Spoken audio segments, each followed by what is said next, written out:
Olá, tudo bom? Espero que vocês estejam bem. E hoje nós vamos fazer uma resenha, os comentários e analisar aqui as lições deste livro. Acho que tem uma outra edição, que esse livro aqui é bem antigo não, né? Mas é de 2019.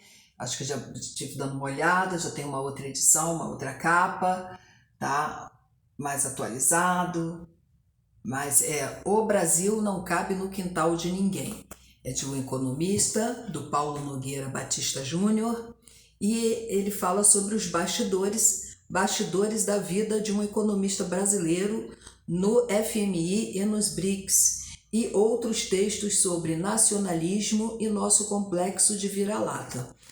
Bom, gente, eu confesso a vocês que os bastidores, o que ocorre nos bastidores me deixou bastante curiosa, porque a gente já vendo as claras, a gente já fica assim, já bem assustado aí com as notícias aí que a mídia passa nos jornais, então a gente já fica bem assustado. Você imagina nos bastidores o que não deve acontecer.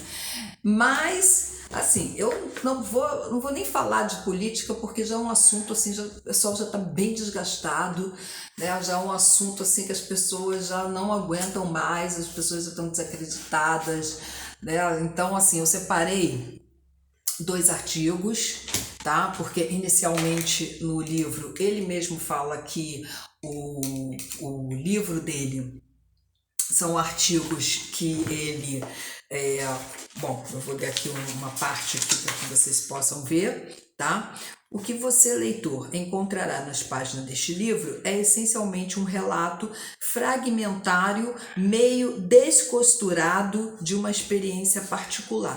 Então, ele mesmo fala, né, e é verdade, que os artigos realmente são artigos soltos, tá? Que não tem assim, não conversam entre eles. Então você pode ler de forma solta mesmo, tá? Não tem assim nenhuma conexão um artigo com o outro. E eu escolhi aqui um artigo que eu acho que tem muito a ver com a nossa atualidade. Como eu falei, não tem a ver, não escolhi nenhum artigo com um cunho político, para justamente como a gente já está desgastado, justamente para não criar aquele desgaste, não criar embate, tá? Eu escolhi um assunto que fala sobre a Amazônia, tá? A Amazônia de quem é? Então, ele fala com bastante propriedade que ele vai numa reunião, numa certa palestra, e aí nessa palestra, tá? Começam a falar a Amazônia da humanidade. E aí ele tece algumas críticas que as pessoas que falam que a Amazônia é da humanidade e não do Brasil, na verdade a Amazônia é do Brasil e não da humanidade, tá?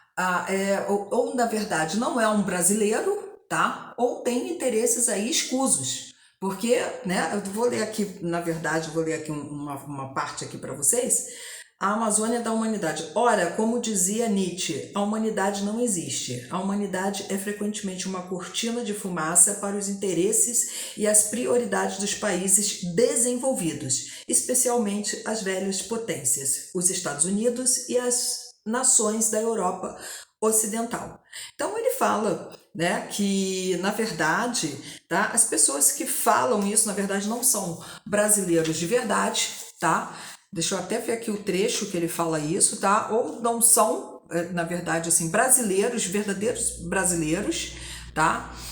Ou são pessoas que têm realmente interesses escusos, tá? Então, quer dizer, realmente agora está em evidência, né? Mas o Brasil também, ele dá motivo para isso, né? Na verdade, o Brasil, ele depreda aí a Amazônia, né? Faz aí uma série de barbaridades, então ele também dá causa para isso, né?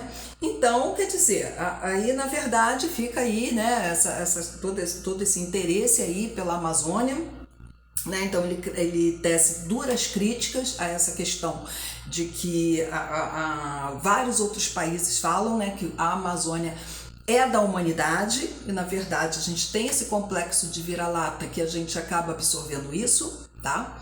Pelo nosso complexo de vira-lata, e aí eu vou emendar num outro artigo que ele também fala desse complexo de vira-lata, que nós temos raízes históricas e culturais, que nós aceitamos esse tipo de discurso, tá?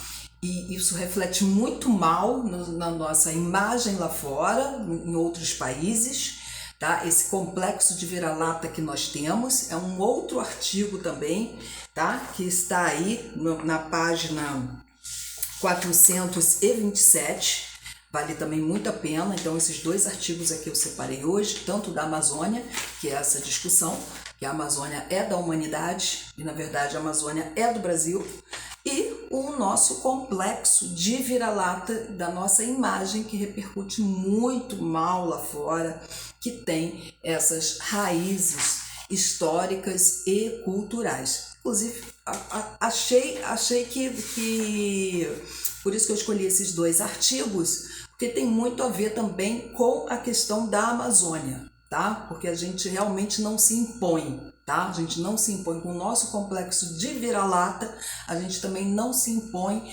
nessa questão aqui da Amazônia. Não cuida do que é nosso e também temos esse complexo aqui, temos esse complexo de vira-lata. Bom, gente, vale muito a pena, tá? Bom, dá para, como ele mesmo, como o próprio autor fala, que são artigos fragmentados, os artigos na maioria das vezes não conversam entre eles, na maioria das vezes aqui tem assuntos políticos, tá? Eu estou deixando de lado porque, pelo menos por enquanto, tá? Porque é muito estressante, né? Pelo menos agora nesse momento está muito estressante mesmo, tá? Então separei esses dois artigos que pelo menos não fala tanto assim de política, tá?